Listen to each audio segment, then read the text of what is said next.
एक बार इस क्लास में शामिल तो हो जाओ ना भाई। मेडिकल ज्वाइन करोगे तभी तो मेडिसिन का ज्ञान होगा आपको। क्या चीर फाड़ का तभी ज्ञान होगा जब मेडिसिन क्लास ज्वाइन करोगे। जब इंजीनियरिंग कॉलेज की क्लास ज्वाइन करोगे तो फिर पुल बनाना, मकान बनाना, सड़कें बनाने का तुम्हें ज्ञान हो जाएगा। इसी तरह संतों की क्लास में शामिल हो जाओगे तो भगवान का भी तुम्हें ज्ञान हो जाएगा, ईश्वर की प्राप्ति भी तुम्हें हो जाएगी। इस क्लास में भी थोड़ा बैठने की आदत बनाओ। लेकिन पापियों को कांटे चुभते हैं, वो नहीं आ सकते।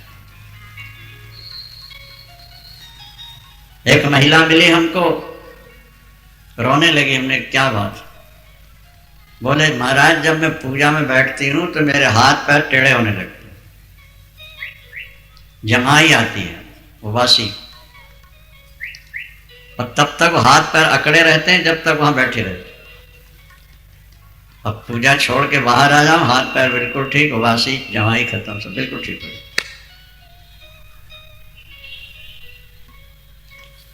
अभी कल ही परसों एक सज्जन हमारे पास आए, उन्होंने कहा जगराता करते हैं।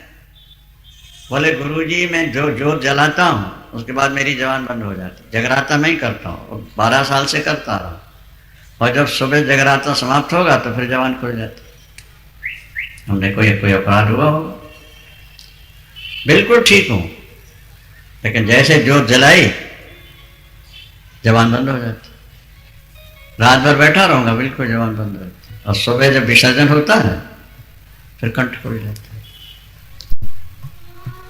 पापवंत कर सहज स्वभाव, भजन मोरते भाव न गाओ। भगवान राम वचन देते हैं रामायण में कि जो मुझ पर पूर्ण भरोसा रखते हैं मैं सदा उनकी रक्षा किया करता हूँ। एक दंपति कहीं जा रहे थे, राम भक्त थे वो, पति पत्नी दोनों राम भक्त।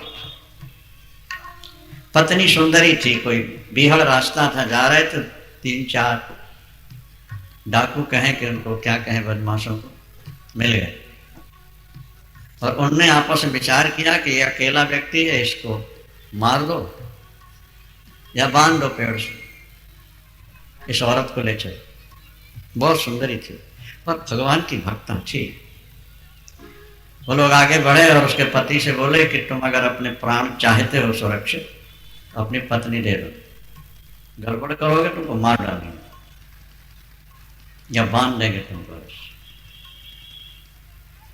पत्नी पतिव्रता भी थी और भगवान की भक्ता भी थी। उसने कहा अरे मूर्खो, तुम ये ना समझ लेना कि मेरे पति अकेले हैं कि स्त्री अकेली है। सदा राम जी मेरे अंग संग रहा करते हैं। अगर राम के बाणों से बचना है तो भाग जाओ, अन्यथा यमलोक जाओगे। वो हंस पड़े, उन्होंने कहा हमको डरवाती है तो देखते तेरा राम कहाँ। पति को 2 व्यक्तियों ने बांधा, पकड़ने लगे और 2 आगे बढ़े स्त्री की ओर। उसने पुकारा हे राम। द्रौपदी की लाज बचाने वाले भगवान, गजराज का उद्धार करने वाले, नरसिंह बनकर खम्भ से प्रकट होकर प्रहलाद को बचाने वाले, प्रभु बचाओ बचाओ। वहीं भगवान राम धनुष बाण लेके प्रकट हो गए। भगवान की जय हो। चारों को मार करो सदा तिनकी रखवारी, जिन बालक राख है। उग्रवाद के समय अखबार में पढ़ा कि बस रोक करके उग्रवादियों ने उसमें जो हिंदू बैठे थे नीचे उतार लिए और ठा ठा करके एक एक को मारने लगे। एक ऐसा भी बेटा था जिसकी मां साथ थी, देख रहे हैं कि एक एक को मार रहे, छटपटा के मर रहे हैं। और जब बेटे की ओर बढ़े तो मां आगे बढ़ के बेटे को पीछे छुपाती है और कहती है तुम्हें भगवान की सौगंध है, पहले मेरी छाती में गोली मारो फिर मेरे बेटे को मारना। मैं अपने बेटे को मरते नहीं देख सकती। तुम्हें रब की सौगंध है, तुम्हें वायुगुरु की सौगंध है, पहले मुझे गोली मारो और बच्चे को पीछे को खड़ी है। अब मैं जीना नहीं चाहती, मेरे बच्चे को बचा दो। उनका उग्रवादियों का जो सरदार था उसका भी दिल पिघल गया। उसने कहा छोड़ यार इसको, छोड़, बस की माँ के रूप से छोड़ के चले गए। अखबार में था कि माँ के कारण बेटे के प्राण बच गए। भगवान राम कहते हैं जैसे महतारी बच्चे की रक्षा करती है, इसी तरह राम अपने भक्तों की रक्षा किया करते हैं। रखवासल भगवान की जय। करो सदा तिनकी रखवारी रखवारी, जिन बालक राख महतारी। महता। जरूरत है विश्वास की, आधार है मूल विश्वास। ज्यों ज्यों बुद्धि निर्मल होती जाती है त्यों त्यों विश्वास बढ़ता जाता है, और ज्यों ज्यों विश्वास बढ़ता जाता है त्यों त्यों सिद्धि निकट आती जाती है। परमात्मा उनके आगे पीछे चलते हैं। एक सज्जन बोले, महाराज इतने वर्षों से तो भजन कर रहे हैं, अभी तक भगवान दिखे नहीं, आप कहते हो भक्तों के साथ रहते हैं। अगर साथ रहते तो दिखाई न देते। हमने कहा भैया ये बताओ, हवा तुम्हें दिखाई देती है? हाँ, कभी तुम्हारा साथ छोड़ती है? हवा 1 मिनट के लिए तुम्हारा साथ नहीं छोड़ती और दिखाई नहीं देती। इसी तरह हमारे प्रभु दिखाई भले न दें, पर भक्त को 1 मिनट के लिए भी नहीं छोड़ते, सदा उनके अंग संग रहा करते हैं। जरूर से रखवासल भगवान की जय हो। विश्वास की आवश्यकता। कावन्यु सिद्धि की बिन विश्वास। हाँ, बिना विश्वास की सिद्धि नहीं मिलेगी। कितना ही भजन पूजन कर लो, विश्वास होगा तो सिद्धि। और कथा सुनते सुनते संशय निकल जाते हैं, और संशय निकलेगा तो विश्वास बढ़ेगा। क्या? तब हुई है सब संशय भंगा, तब हुई है सब संशय भंगा। जब बहुकाल करो सत्संगा, जब बहुकाल करो सत्संगा।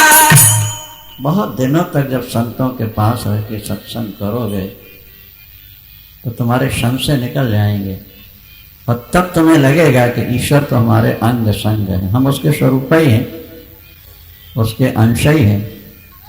और जैसे आकाश हमारा साथ कभी नहीं छोड़ता, वायु हमारा साथ कभी नहीं छोड़ती, इसी तरह हमारा भगवान भी हमारा साथ नहीं छोड़ता। विश्वास अपने आप हो जाए।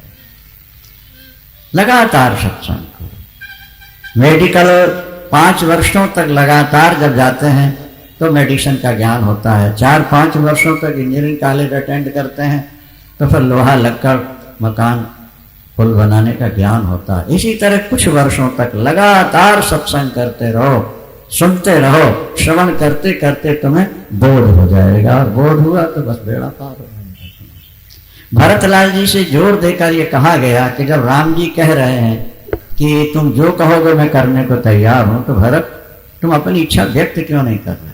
गुरुदेव ने कहा। उठ के खड़े हुए, नम्रता की मूर्ति, प्रेम मूर्ति श्री भरत। भारत क्या है? प्रेम मूर्ति है, मूर्तिमान प्रेम है। नम्रता और शालीनता।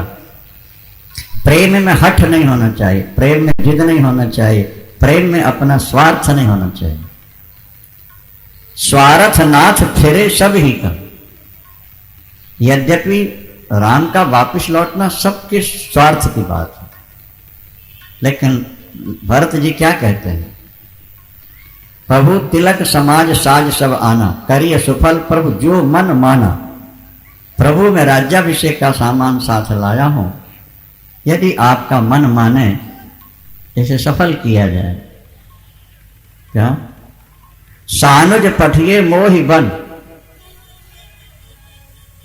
मैं और शत्रुघ्न बन चला जाता हूं, आप अयोध्या वापस लौट सकें। अथवा हम तीनों भाई बन जा सकते हैं। तीनों भाई मन लक्ष्मण, शत्रुघ्न और भरत। आप भगवती के साथ। प्रभु अब करुणा कर कीजिए सोई, जनहित प्रभु चित क्षोभ न हो। बड़ी सुंदर चौपाई। प्रभु आप वही करें जिसमें समाज का कल्याण हो और आपके मन में क्षोभ न हो। तो समाज का कल्याण तो वन में रहने में है। राक्षस कैसे मरेंगे? पृथ्वी का भार कैसे उतरेगा? और फिर रामायण कैसे बनेगी? अगर राम वापिस लौट जाते हैं तो फिर रामायण अधूरी रह जाएगी, नहीं रहेगी। जनहित शब्द दे दिया ना भरत। समाज का हित तो इसी में है। कि राम वनवासी होकर के रावण का वध करें, अपने चरित्र का विस्तार करें और आने वाली पीढ़ियां उन्हीं चरित्रों को सुन सुन करके अपना भविष्य बनाते रहे। अब देखिए आप 2.5 घंटे से बैठे हुए हैं, सिपड़े हुए, न चाय न बिस्कुट न पानी। अगर आपसे कहा जाता कि 2.5-3 घंटे आप निराकार का ध्यान करने बैठ जाओ, बैठ सकते थे आप? बोलो भाई, 5 घंटे आप ध्यान कर सकते हो, संभव ही नहीं है। बड़े बड़े साधक भी ज्यादा ध्यान नहीं कर पाते और चरित्र के माध्यम से आप आराम से बैठे। बल्कि कई लोग तो कहते महाराज बड़े जल्दी टाइम खत्म हो जाता है, 2-2.5 घंटे बोले बड़ा जल्दी खत्म हो जाता है। ये चमत्कार प्रभु के चरित्र का है, इसलिए प्रभु ने चरित्र का विस्तार किया। तो जनहित प्रभु चित क्षोभ न हो, क्योंकि प्रभु ने संकेत दे दिया था कि तासु वचन मेटत मन सोचू। पिता के वचन मेटने में मन में सोच और तेहिते अधिक तुम्हार सको। जब पिता के वचन को भी मेटने के लिए मेरे प्रभु तैयार हो गए, अब मुझे वही करना है जिसमें मेरे प्रभु के मन में क्षोभ न रहे, संकोच न रहे। मैं 14 वर्ष अपने दिन काट लूंगा जैसे तैसे, पर अपने स्वामी के मन में संकोच नहीं रहे। हाँ, अरे भाई बेटा भूखा बैठा, माँ भी भूखी बैठी है और एक रोटी आई है तो माँ खाएगी कि बेटे को खिलाएगी? हाँ, ये सब कह रही बेटे को खिलाएगी, तुम्हें भी तो भूख लगी है ना, लेकिन तुम्हारा प्यार बेटे से है, इसलिए लगता है कि मेरे बेटे का पेट भर जाए, मैं भले भूखे रह जाऊँ, कोई फर्क नहीं पड़ता, एक टाइम नहीं खाऊंगी कोई बात नहीं, बेटा भूखा ना रहे। जैसे माँ को चिंता है कि बेटा भूखा ना रहे, इसी तरह निष्काम प्रेमी को चिंता रहती है कि मेरे स्वामी के मन में कोई संकोच ना आने पाए, कोई दबाव ना हो, कोई टेंशन नहीं हो, तनाव नहीं हो, वो ठीक है। सुदामा के यहाँ खाने को भी नहीं था, पर पत्नी पतिव्रता थी। सुदामा जी थोड़ा सा मांग के लाते, भोजन बनता, 7-8 बच्चे थे, वही खा गए। सुदामा जी ने भोजन किया, रोटियां खत्म। कभी सुशीला ने यह नहीं कहा पति से कि आज मैं भूखी हूं, रोटियां खत्म हो गई। क्यों नहीं कहा? बोले मैं कहूंगी कि रोटी नहीं मिली या मैं भूखी रह गई तो मेरे पति सोचते रह जाएंगे ना कि मैं ऐसा पति मिला हूं कि पत्नी का पेट भी नहीं भर सकता। मेरे पति के दिमाग में चिंता होगी कि नहीं होगी? तो मैं अपने पति के दिमाग में चिंता क्यों भरूं? मैं कष्ट सह लूंगी लेकिन पति को चिंतित नहीं। अपने प्यारे को प्रसन्न रखना, अपने प्यारे के स्वभाव में, प्रीति में प्रसन्न रह जाना, भावना, ये उच्च कोटि का प्यार कहलाता है। देवियों, ऐसी ऐसी देवियां इतिहास में हुई। एक सांडली नाम की पतिव्रता स्त्री थी। अब आज तो हो ही नहीं सकता, संभव ही नहीं, पर ऐसी भी पतिव्रताएं हुई जिन्होंने अपने प्राण पति में रखे हुए। पति कुष्ठ रोग से पीड़ित था, पूरे शरीर में गलित कुष्ठ। दरवाजे पर बैठा था, एक वेश्या निकली, परम सुंदरी, देख के मन विचलित हो गई। मन तो बड़ा पापी है ना, कब कहाँ किसे देख के विचलित हो जाए, कहाँ नहीं जा सकता। अब रात में वो करवटें बदला, उसको नींद नहीं आ रही। तो पत्नी ने पूछा कारण क्या है? बोले बताने लायक नहीं है। तो सांडली ने कहा कि अगर आप मुझे अपनी समझते हैं और ये समझते हैं कि मैं पतिव्रता हूं तो छुपाइए नहीं।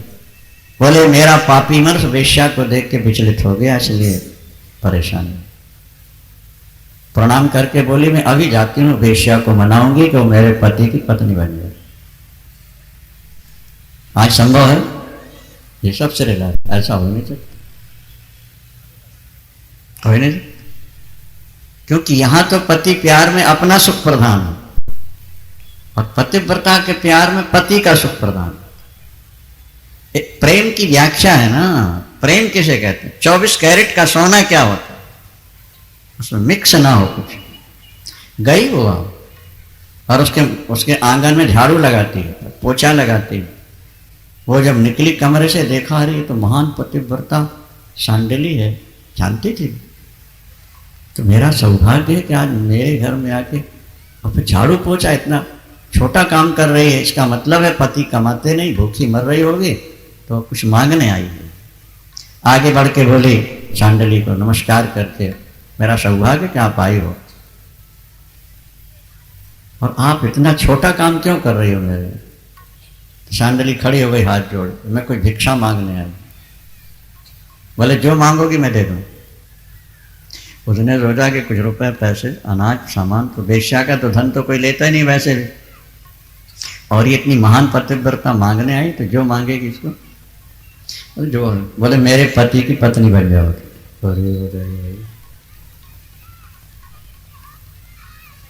पर तुम्हारा पति तो कोढ़ रोग से पीड़ित है, अगर मैं तुम्हारे पति की पत्नी बनूंगी तो जो राजकुमार या जमींदार के सेठों के लड़के आते हैं मेरे पास, वो हट जाएंगे। कुष्ठ रोग ऐसा होता है। पर मैंने वचन दिया है, इसलिए मैं एक दिन एक रात्रि के लिए तुम्हारे पति की पत्नी बन गई। दौड़ी दौड़ी गई और जाके कहती, स्वामिन उसने एक रात्रि के लिए पत्नी बनना स्वीकार कर। देखो शास्त्रों की बातें हैं, कपोल कल्पना नहीं। पर वो कहता है कि मैं जाऊं कैसे, क्योंकि मेरी अंगुलियां गल रही हैं पैरों की, हाथों, चल नहीं सकता। बोले मेरी पीठ पर आ जाओ, मैं उठा के ले चलूंगी और आपको उसके कमरे में भेज के बाहर बैठे रहूंगी, सुबह लेके आ जाओ। प्रेम प्रेम सबको कहे, प्रेम न जाने को। हम वासना को, स्वार्थ को प्रेम कहते हैं। प्रेम प्रभु का रूप है। जैसे जैसे जैसे प्रातःकाल सूर्य निकलने से पहले लालिमा प्रकट होती है, लालिमा प्रकट हुई माने अब सूर्य आने वाले, ठीक इसी तरह से जब तुम्हारे अंदर प्रेम आ जाए तो समझ लेना प्रभु आ गए। तब देर नहीं है, थोड़े समय दर्शन हो गए। पहले वो प्रेम बन के तुम्हारे दिल में तड़फन बन के, व्याकुलता बन के आते हैं, फिर स्वयं आ जाए। वो अपने पति के प्यार में पीठ पर लादे पति से बात करती हुई जा रही थी।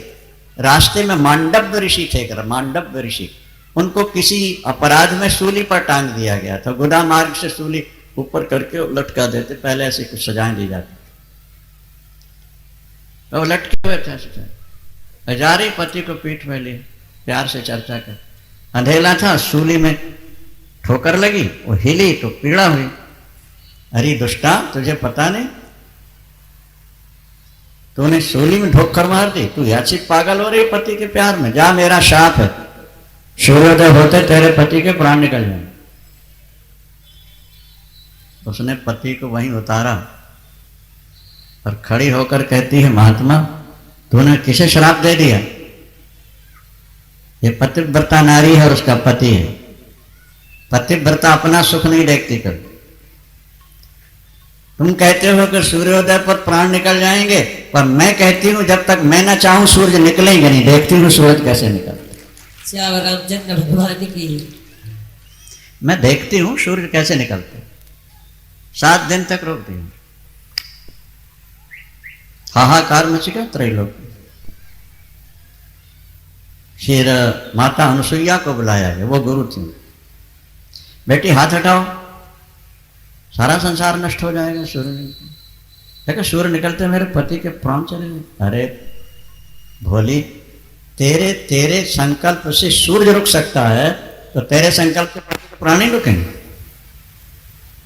हाथ हटा, हटाया, सूर्य निकले, प्राण निकल गए। श्राप था वो तो तपस्वी ऋषि, एकदम क्रोध में भर गई। अनुसुईया ने कहा, शांत बेटी शांत, मैं अभी भगवान से प्रार्थना करती हूँ। भगवान से प्रार्थना की, प्रेम आपका स्वरूप है। और इस पतिव्रता ने अपने पति प्रेम में अपना सर्वस्व निछावर कर दिया।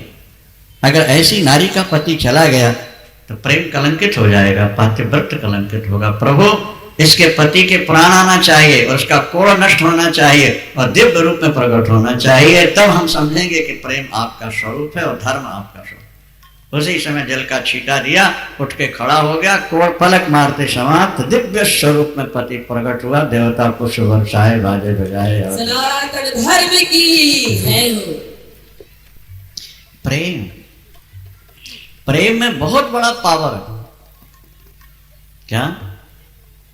विशुद्ध प्रेम होना चाहिए बस, इसमें यही एक सबसे बड़ी बात है। प्रेम हो, विशुद्ध हो, किसी प्रकार की कोई कामना ना हो, कोई वासना ना हो, कोई मांग ना हो,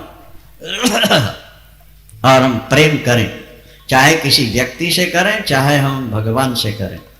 भरतलाल जी ने कहा, प्रभु या तो हम तीनों भाई चले जाते हैं, या हमें ले चलें, लक्ष्मण लौट सकते हैं। क्या? जेहि विधि प्रभु प्रसन्न मन होई, जेहि विधि प्रभु प्रसन्न मन होई, करुणा सागर कीजिए सोई। आप करुणा सागर हो, जगत पिता हो, जिसमें आपको प्रसन्नता रहे प्रभु वही करिएगा। अब ये सारा सामान लेके आया हूं मैं, राज्याभिषेक का। जल का क्या होगा? भगवान राम ने कहा, महर्षि अत्रि यहां बैठे हुए हैं, इनसे पूछ करके कहीं जल को रख दो भैया। बस समझ में आ गया कि राज्याभिषेक नहीं होगा, राम नहीं जा पाए। अत्रि जी ले गए, फिर वो सिद्ध थल था उसको खुदवाया, उसी में सारा जल, सारे देश के जितने तीर्थ हैं सब का जल। क्या? तो भारत कूप अस काही है लोरा, भारत कूप अति पावन तीरथ जल जोड़ा, अति पावन तीरथ जल जोड़ा। प्रेम सने अनिमाजत प्राणी, प्रेम सने अनिमाजत प्राणी। हुई है विमल करम मन वाणी, हुई है विमल करम मन वाणी, हुई है विमल करम मन वाणी। उसमें गोता लगा, कूप में नहा, सब तीर्थों का जल।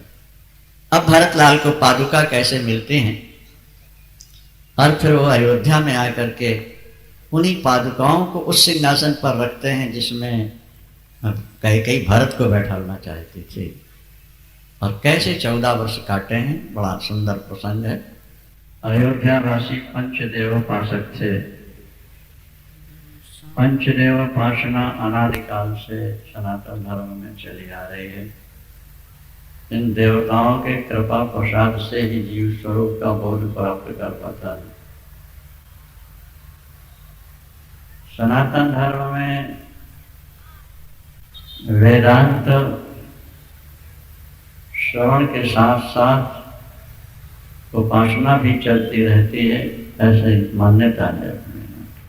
जैसा आपने सुना होगा कि समुद्र में पुल बन रहा था, राम जी को प्यास लगी, हनुमान जी को इशारा किया गया, वो जल ले आए। हाथ में जल ले लिया, फिर ध्यान आया, अरे हनुमंतलाल अभी तो उन्होंने शिवार्चन नहीं किया, शिव का पूजन नहीं किया, इसलिए जल नहीं किया। सरकार तो ले लीजिए, प्यास लग रही है, फिर पूजन बाद में हो जाएगा। बोले नहीं, नियम तो नियम ही होता है, पहले हम शिवार्चन करेंगे, उसके बाद जल ग्रहण। और रामेश्वर भगवान इसके प्रमाण हैं, उन्होंने स्थापना की है, पूजन किया है, और ये भी कहा है कि जे रामेश्वर दर्शन करी नहीं, जे रामेश्वर दर्शन करी है, जे तन तज मम लोक सिधरी है, जे तज मम लोक सिधरी है, जो गंगा जल आन चढ़ई है, जो गंगा जल आन चढ़ई है। तुलसीदास जी की रामायण इतनी ज्यादा क्यों प्रचलित हुई? सूरदास जी का सूर सागर बहुत ज्यादा प्रचलित क्यों नहीं हुआ? क्योंकि वो केवल एक कृष्ण तक ही सीमित रहे।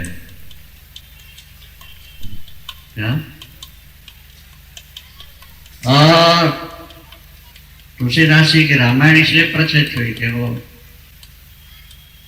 संकीर्णता से ऊपर उठ करके उन्होंने यथार्थ चित्रण किया। अब जहां वो वेदांत की बात करते हैं, वहां ये नहीं सोचते कि मैं रामानंदी हूं, कि मैं वैष्णव हूँ, उदासी हूँ। ठीक ठीक वर्णन करते हैं। सोतै ताहि तो ही नहीं भेदा, सोतै ताहि तो ही नहीं भेदा, पारि नीचै विभावै वेदा। ईश्वर और जीव में भेद नहीं है, केवल नाम का भेद है। उदाहरण देते हैं, जैसे जल और तरंग, लहर उठी है जल में, तो देखो जल के ही दो नाम हो गए, जल भी कहा जा रहा है और तरंग भी कहा जा रहा है। पर क्या तरंग जल से भिन्न है? नाम दो है। देखो, जो शांत है वो जल कहा जाता है, और जो तरंग के रूप में ऊपर उठ गया थोड़ा, तो तरंग कहते हैं। तो नाम दो है, तरंग और जल, लेकिन वास्तव में दोनों जल ही है, एक ही है। केवल वायु के धोखे से जल में तरंग उठी थी। इसी तरह माया के धोखे से शुद्ध और ब्रह्म में और माया के चमत्कार से जीव बने की तरंग उठ जाती है। वास्तव में तो जीव ईश्वर ही है। अब तुलसीदास जी ऐसा क्या है? वैसे वैष्णव लोग द्वैतवादी होते हैं, कि उनका हट नहीं, जिद नहीं। बोले सोहमास्मि इति प्रति अखंडा, प्रति अखंडा, दीप शिखा सोई परम प्रचंडा, दीप सुता परम प्रचंडा, आत्म अनुभव सुख सुप्रदाता, सुख दाता, भव मूल भेद ब्रह्मनाथा। भेद का जो मूल है वो ब्रह्म है, और वही संसार को जन्म देता है। गोस्वामी तुलसीदास जी महाराज जहां जो बात जैसी थी वैसे ही लिखी। अगर गणेश की स्तुति करनी है तो यही सुमिरत श्री होए करी बार बदना। गणेश का स्मरण किया, विनय पत्रिका लिखने लगे तो गणेश का स्मरण किया। गाइए गणपति जग बंदन, ये पहला पद है उनके विनय पत्रिका। तो अंत में ये जरूर कहा उन्होंने कि मांगत तुलसीदास कर जोरे, बसहु राम सिय। पर शास्त्रीय पक्ष का उन्होंने कहीं खंडन नहीं किया। अब देखो, सारे अयोध्यावासी पंचदेवोपासक थे, उपासना करते थे। अनेक वैष्णवों को सबने देखा सुना जो शंकर को गालियां देते रहे, जीव मानते हैं, जीव। अब उनकी बुद्धि पर तरस आता है। अगर शंकर जीव है तो राम ने उनकी स्थापना क्यों की रामेश्वर, और कृष्ण ने उनकी स्थापना क्यों की गोपेश्वर? क्या उन्होंने जीव की स्थापना की है? सोचो जरा, बुद्धि लगाओ। इतने विशाल विशाल मंदिर, इतने उनके पुजारी, वो जीव हैं। चलो जीवों की तो कोई बात नहीं, भटक सकते हैं, लेकिन ईश्वर स्वयं जब उनकी पूजा कर रहा है। और भागवत में वैष्णवानाम यथा शंभु, वैष्णवों में सबसे श्रेष्ठ शिरोमणि शिरोमणि है शंकर। ऐसा गीता में भी भगवान कृष्ण कहते हैं, रुद्राणाम शंकरश्चाश्वमी, 11 रुद्रों में शंकर। अब बताओ इसका क्या समाधान है उनके पास? पंचदेवोपासना, जहां भगवान राम अवतरित हुए और पंचदेवोपासना हो रही। कारी माँ जन पूजय नर नारी, कारी माँ जन पूजय नर नारी, जनक गौरी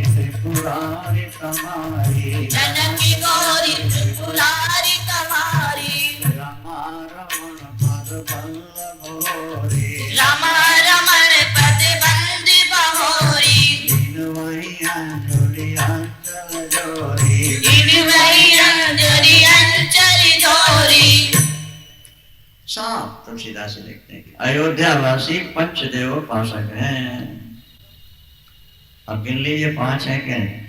कारी मज्जन पूजे नर नारी, गणप, गणप माने गणपति, गौरी ने दुर्गा, त्रिपुरारी शंकर, तमारी सूर्य, तम के शत्रु अंधकार, और रमा रमण पद बंद बहोरी, रमा रमण विष्णु। ये पंचदेव उपासना अनादिकाल से चली आ रही है। गणेश की उपासना करोगे तो भजन में आने वाले विघ्न बाधाएं दूर होते रहेंगे। भाई विभाग तो बटे रहते हैं ना। आज सरकारी मंत्रियों के पास, नेताओं के पास जाओ, मंत्रियों से बात करो, अगर उनका विभाग नहीं होता तो साफ कह देते हैं कि उनके पास जाओ, हमारे पास वो विभाग नहीं। कहते हैं नहीं कहते? कैसे हॉस्पिटलों में अलग अलग कक्ष बने, कहीं आंख का है, कहीं गले का है, कहीं कान का है, कहीं हार्ट का है, कहीं भिन्न भिन्न। इसी तरह देवताओं में भी अपने अपने हिसाब से सब विभाग बटे हुए हैं।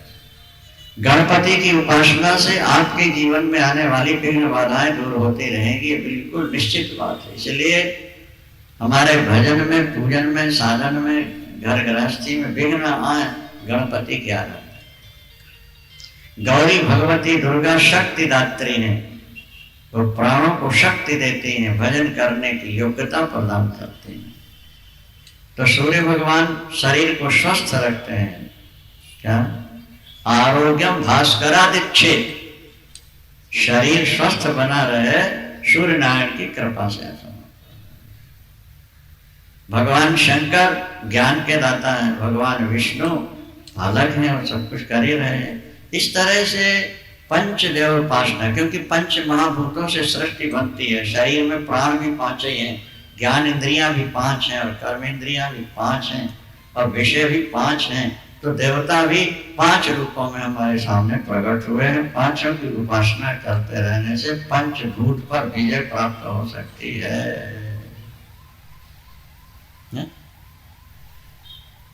उपासना में देखो भाई, गीता में भगवान ने साफ कह दिया कि जो आत्मा में रमण करने लगे, रोटी और लंगोटी के सिवा उनकी और कोई अपेक्षा ही नहीं, ऐसे लोग पूजा न करें, यज्ञ न करें तो कोई पाप नहीं लगे।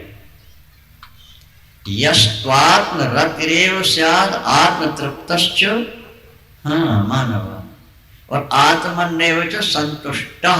बोले तस्य कार्यम, कार्यम माने कर्तव्यम, उनके लिए कोई कर्तव्य शेष नहीं रहता। आत्मनिष्ठ महापुरुष निरंतर ब्रह्माकार वृत्ति में रमे रहते हैं।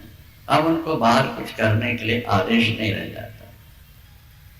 पर तुम बाहर के प्रपंच में फंसे हो और फिर कहते हो ब्रह्म ज्ञानी है, ऐसा नहीं।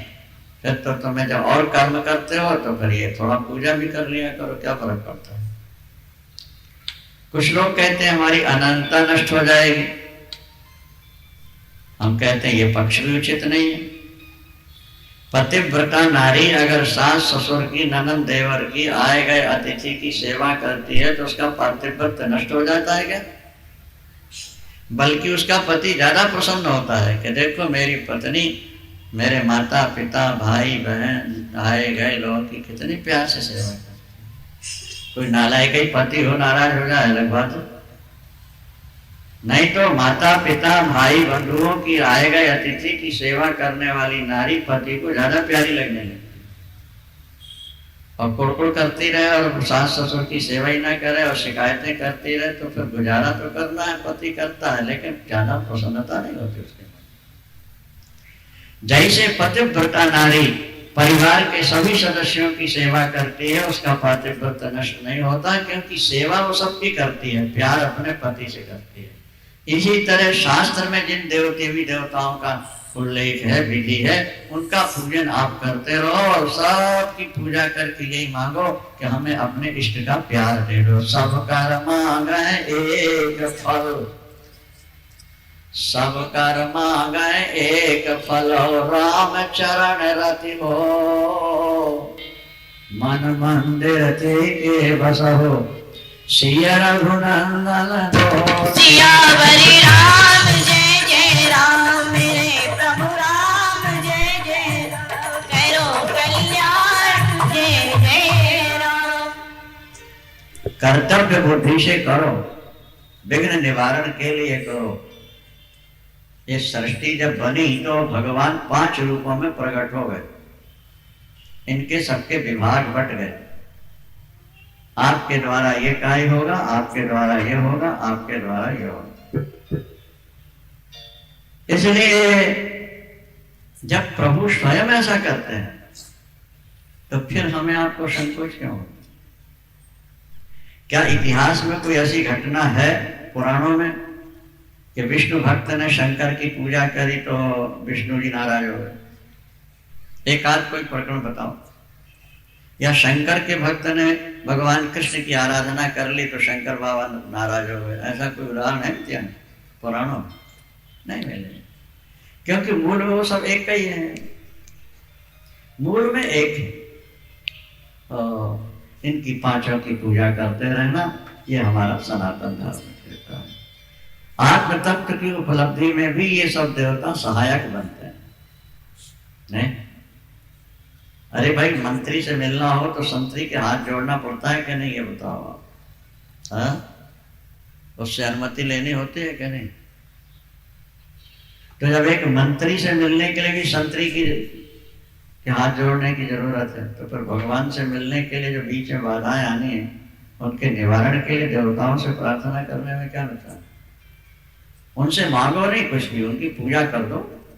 और मांगना तो यही मांगो कि हमें अपने इष्ट का प्यार दे दो। गोपांगनाओं ने भगवती दुर्गा की आराधना की, 1 महीने तक फलाहार किया, सुबह उठकर यमुना में जाती, नहाती, रेत में बालू में भगवती दुर्गा की मूर्ति बनाती और 2 मूर्ति बना के 1604 से पूजन करती, पूजन करके परिक्रमा करती और फिर दंडवत करके प्रणाम करके मांगती हैं कि आनंद कंद परमानंद कृष्णचंद्र हमारे पति बने। अब देखो पूजन करना है दुर्गा जी का और मांगती क्या है? कृष्ण हमारे पति बने। तो क्या कृष्ण नाराज हो गए उन पर कि तुमने दुर्गा की पूजा क्यों करी? जगह है, बल्कि जिस दिन पूर्णावती थी उसी दिन भगवान कृष्ण आ भी गए गोपियों, क्योंकि माँ की पूजा की। रुक्मणी ने भी पूजा की तो भगवान आ गए रुक्मणी को ले जाने के लिए। तो सीता जी ने भी माँ की पूजा करी तो राम जी मिल गए। पूजा की नया अधिक अनुरागा, अधिक अनुरागा, पूजा की नया अधिक अनुरागा, पूजा की अधिक अनुरागा, विजय अनुरूप सुभग वर मांगा, विजय अनुरूप सुभग वर मांगा। पूजा की अधिक अनुरागा, अधिक अनुराग के साथ पराम्बा भगवती महामाया की पूजा की भगवती सीता ने। बस पूजा करके निज अनुरूप सुभग वर मांगा। और जब तत्काल राम जी दिख गए, अब धनुष कैसे तोड़ेंगे, तो फिर माँ के चरणों में गई।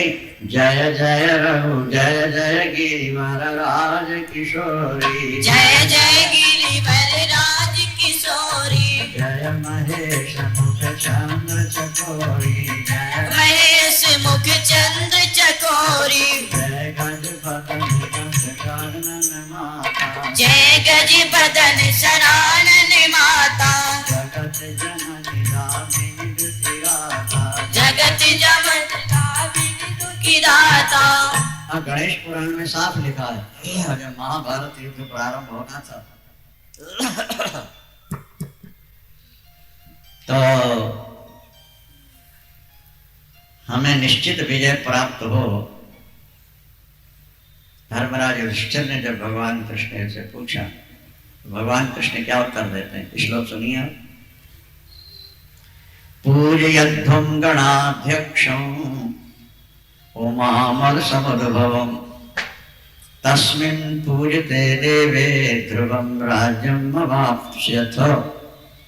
तस्मात् शास्त्रम प्रमाणम ते, ईश्वर के लिए अंतिम प्रमाण शास्त्र। भगवान ने ये नहीं कहा कि मैं मेरे वचन प्रमाण हूं, भगवान ने कहा शास्त्र अंतिम प्रमाण। इसलिए शास्त्र के विरुद्ध ईश्वर भी अगर आचरण करे तो हमें मान्य नहीं।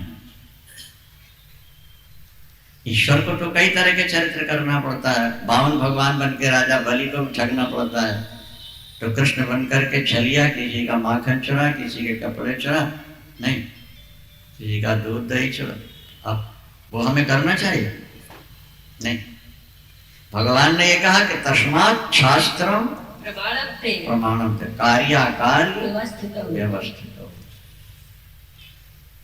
क्या कर्तव्य है और क्या अकर्तव्य है, क्या करणीय है और क्या अकरणीय है, क्या करना चाहिए और क्या नहीं करना चाहिए। इसके लिए व्यक्ति प्रमाण। हमारे गुरुजी ऐसा कह गए, बाबा वाक्य प्रमाणम नहीं होता। अगर गुरुजी शास्त्र के अनुसार कह गए तो मानो, और नहीं तो गुरु की बात भी कटती है तो कोई पाप नहीं लगेगा।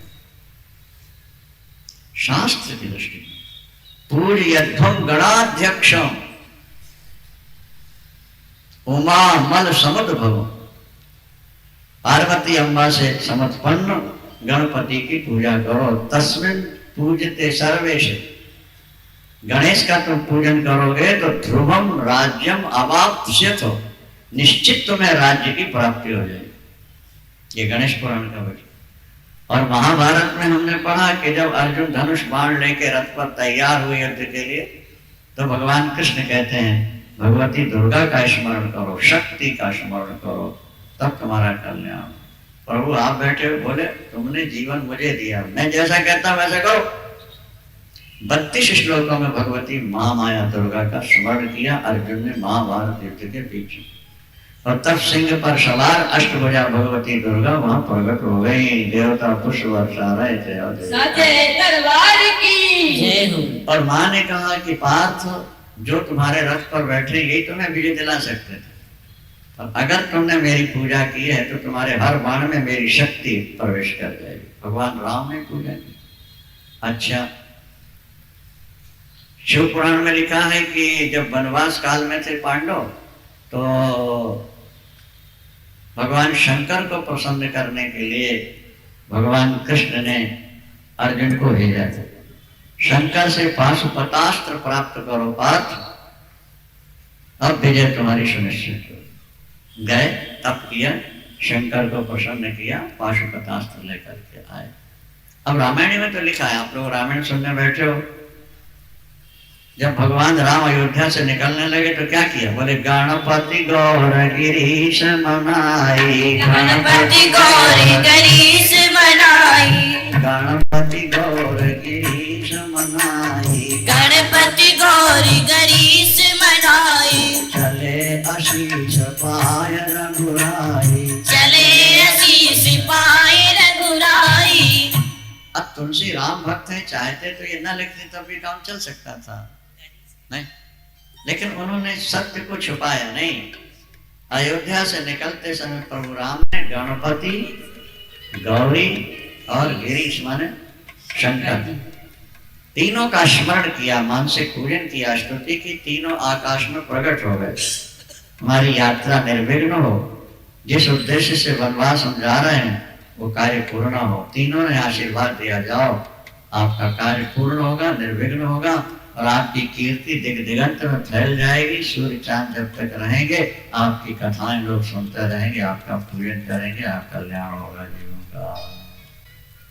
तो अब भगवान राम भी अयोध्या से निकलते समय गणपति, गौर और गिरीश को मना रहे हैं, और राम का भजन करने वाले उनका तिरस्कार करें तो राम जी प्रसन्न हो जाएंगे।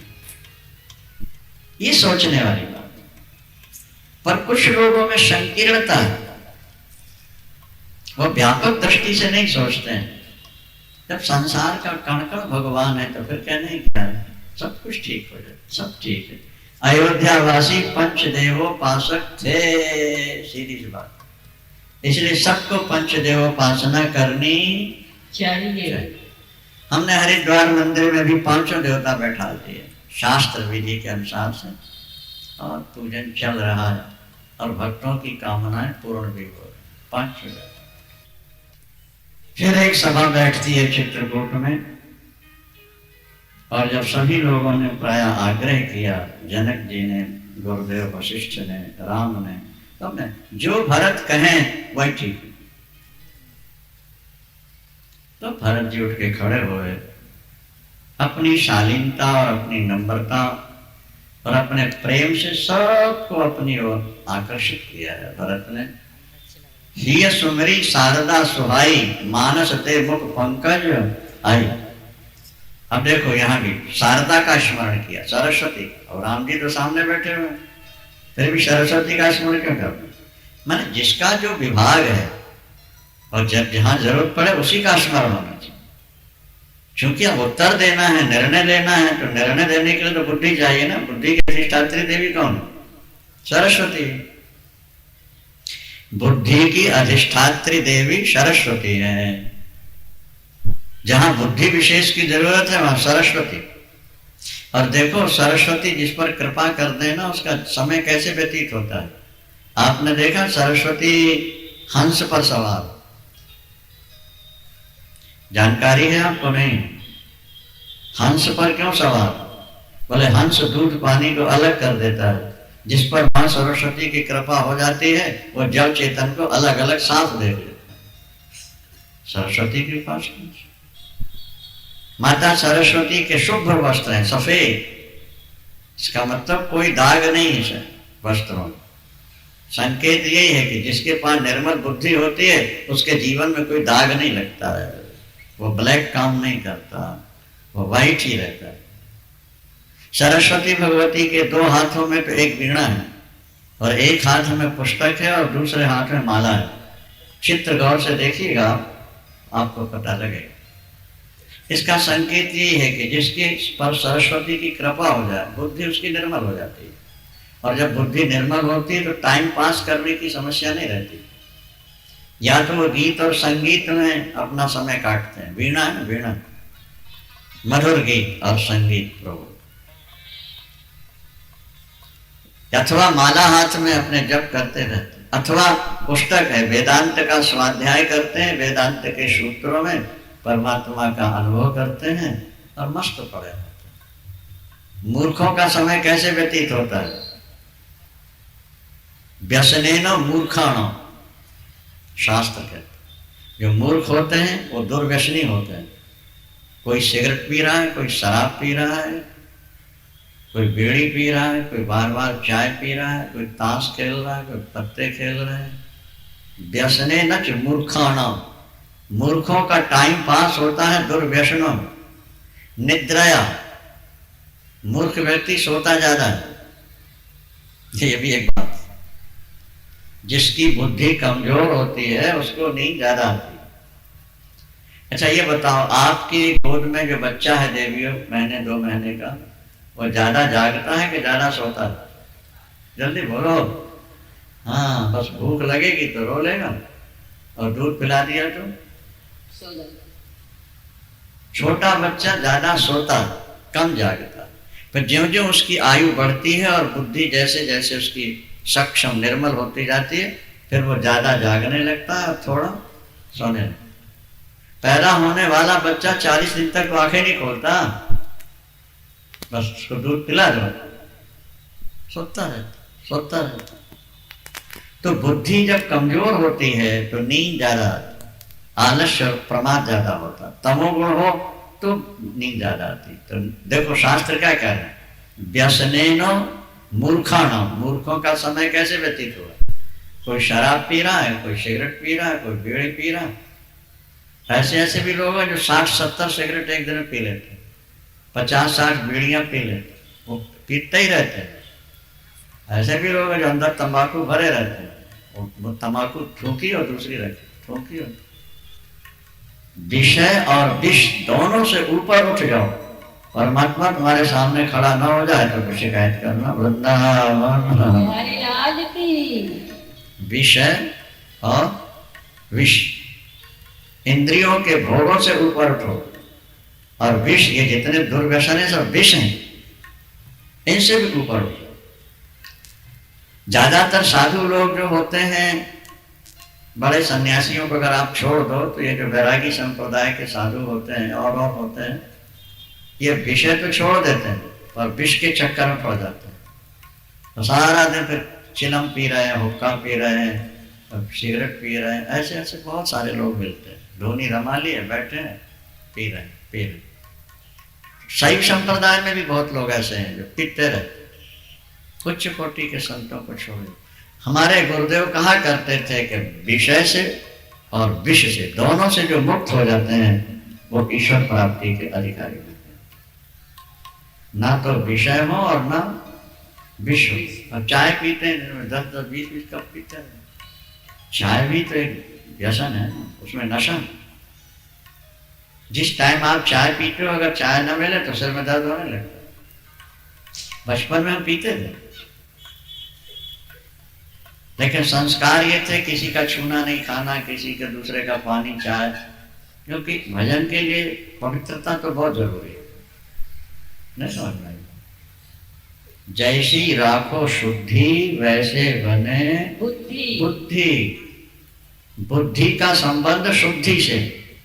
अगर तुम शुद्धि नहीं रखोगे तो बुद्धि नहीं। हमारे वृंदावन में 2 गमले हैं, बहुत सारे गमले हैं, पर 2 ऐसे हैं जो पिल्लर के ऊपर बना दिए गए। एक बिल्कुल दरवाजे के पास और दूसरा थोड़ा दूर। हमने लाख कोशिश की कि दरवाजे वाले पिल्लर में गमला बना दिया है, इसमें तुलसी रह जाए, नहीं रहती। लगाते हैं, थोड़ी सी बढ़ती है तो सूख जाती, थोड़ी बढ़ती है, और दूसरे गमले में 12 महीने रहते। कारण क्या? हमारे पास आने वालों में कुछ शुद्ध भी होते हैं और कुछ देवियां, कुछ शुद्ध भी रहती हैं और कुछ अशुद्ध भी। ज्यादा ध्यान तो आजकल रहता नहीं, तो जो छाया पड़ती है सूख जाती है। एक महिला ने हमें बताया, महाराज हमने अपवित्र अवस्था में अचार रख दी, ये सोच करके ये सब बेकार की बात है, कुछ नहीं होता। एक टोकरी आम मंगाए, आधे मैंने अचार बनाए और आधे मेरी बहन ने बनाए। बहन का बनाए एक भी नहीं सड़ा और मेरे बनाए पूरे सड़ गए, क्योंकि मैंने अपवित्र अवस्था में अचार रखा। तो शुद्धि का शास्त्र में विधान तो है, उसका प्रभाव भी।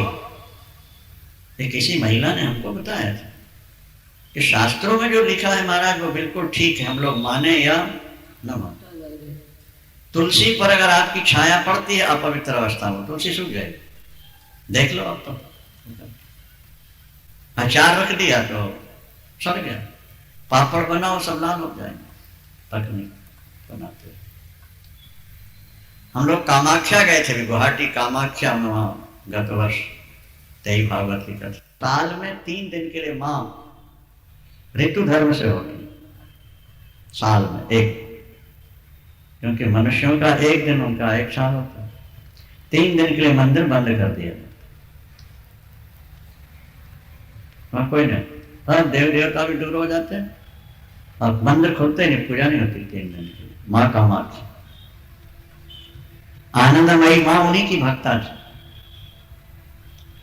क्या उनके अंदर शक्ति आ गई, प्रत्यक्ष रूप है वो माँ। तो कहने का मतलब ये कि शुद्धि रखना चाहिए। जैसी राखो शुद्धि वैसे बने बुद्धि। जैसा खाओ अन्न वैसा बने।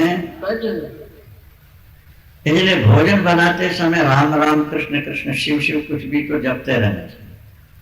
फिर वो रोटियां जो खाएंगे ना उनके अंदर भी राम नाम चला जाए।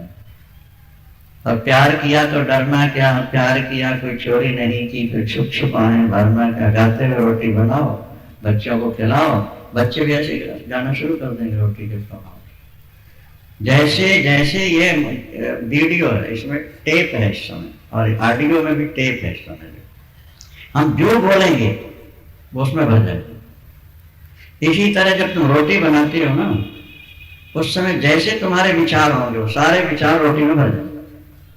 तो जो खाएंगे उनके विचार भी वैसे ही होंगे और तुम्हारे भी विचार वैसे होंगे। इसलिए भोजन बनाते समय पवित्रता की बहुत बड़ी जरूरत, अच्छे विचारों की जरूरत होती है। उस समय गंदे विचार दिमाग में नहीं आने। जैसा कल स्वामी जी ने कहा कि भाई भगवान के लिए बना रहे हैं, भगवान का प्रसाद बना रहे हैं, अगर वो बुद्धि तुम्हारे अंदर जाग जाए। एक महिला रोटी बना रही, क्या कर रही हो? बोले बच्चों को खाना बना रही। दूसरी महिला के यहाँ पहुंचे, देवी क्या कर रही हो? बोले महाराज ठाकुर जी के लिए प्रसाद बना रहे हैं। अब देखो भाव में अंतर है। एक कह रही है बच्चों के लिए खाना बना रही है और दूसरी कह रही है भगवान के लिए प्रसाद बना रही है। तो उसका मन उस समय भगवान में होगा क्या? नहीं थोड़ा कि भगवान से बन रहा है, पवित्र बनाओ, साफ सुथरा बनाओ, ठाकुर को भोग लगाना है। उस समय उसके दिमाग में ठाकुर हो, और रोटियों में भी भाव भर जाएगा, जो खाएंगे उनमें भी आ जाएगा। और दूसरी कह रही खाना भरा नहीं बच्चे के लिए, श्रम उतना ही करना है, वो रोटियां बच्चों को ही मिलनी है। लेकिन अगर तुमने भाव बदल लिया तो तुम्हारी रोटी बनाने का जितना श्रम है सब भगवान की पूजा में शामिल हो जाएगा। और खाना बनाओगे तो जितना तुमने परिश्रम किया वो सब बेकार चले जाएगा और बच्चों की बुद्धि भी खराब हो जाएगी। इसलिए शास्त्र कहते हैं भाव सुधारो। अब बताओ, लैट्रिन की चप्पल, बाथरूम की चप्पल तुम्हारे रसोई में जाएगी, अपवित्र जगह में भूत प्रेत रहते हैं। शास्त्रीय बात हम आपको सुना रहे हैं। जहां अपवित्रता होती है वहां भूत प्रेत निवास करते हैं और जहां पवित्रता होती है वहां भगवान निवास करते हैं। डोंगरी जी महाराज रसोई घर को अन्नपूर्णा का मंदिर कहा करते थे। रसोई घर क्या है? वो अन्नपूर्णा का मंदिर है। और मंदिर में चप्पल पहन के जाओगे तो देवता लेगा, और गंदी चप्पल है। और तुम बाजार जाती हो तो चप्पलों में नीचे क्या क्या लग जाता है। लैट्रिन बाथरूम गई तो गंदगी उसमें लग गई तो अब उसी को पहन के रोटी बने। खड़ाऊ पहनो ना बढ़िया, पट्टे वाली खड़ाऊ मिलती है, पट्टे वाली मोजे पहन लो, सिंगल नहीं डबल पहन लो, हमका पहन। और वो वहीं बगल में रसोई के रखे। लैट्रिन बाथरूम की चप्पल अलग, अगर रसोई में जाना है भोजन बनाना उसकी चप्पल। समझ में आ रहा? नहीं, खड़ाऊ नहीं मिलती तो फिर प्लास्टिक की चप्पल, तो चमड़े के बने होने। अब वो वहीं रहे, वो वहां नहीं रहे। हमारे पास आके देखो, हमारे लैट्रिन बाथरूम की अपने अलग रखे हुए हैं। पूजा पाठ के लिए खड़ाऊ पहनते वो अलग होते हैं, और बाहर निकलते हैं सैर करने उसके जूते अलग होते हैं। बंदा आके देख लो हमारे, या जिनके यहाँ ठहरे उनसे पूछ लो। शास्त्रीय विधि का पालन करोगे तो बुद्धि शुद्ध होगी, और बुद्धि शुद्ध होगी तो भजन होने लगेगा, और भजन हुआ तो गड़ा पार हो जाएगा। और शुद्धि नहीं रखोगे। अब शास्त्रों में ये भी लिखा कि जिस घर में लहसुन प्याज बनती है उस घर में देवता प्रवेश ही नहीं करते। जिस घर में अंडे मुर्गे रखे जाते हैं, जिस घर में कुत्ते अंदर तक जाते रहते, उस घर में देवता प्रवेश ही नहीं करते। देवता पवित्रता में ही रहते हैं। क्या? त्र्यंबकम जजामहे, क्या लिखा है भाई? महामृत्युंजय है ना। त्र्यंबकम जजामहे सुगंधिम, तो सुगंधी लिखा है कि दुर्गंधी लिखा हुआ? सुगंधी में देवताओं का निवास होता है, दुर्गंधी से देवता भागते हैं डर के। जिसमें भी स्मेल आती है और देवताओं को कोई नहीं। इसलिए सुगंधित खूब सुगंधित छिड़को घर में। अपने शरीर पर तो स्प्रे छिड़कते रहते हो तुम लोग, कभी ठाकुर के कपड़ों में छिड़क दिया करो, कभी उसमें भी रखो, शुद्धि रहे, साफ सुथरा सुगंधी आती है।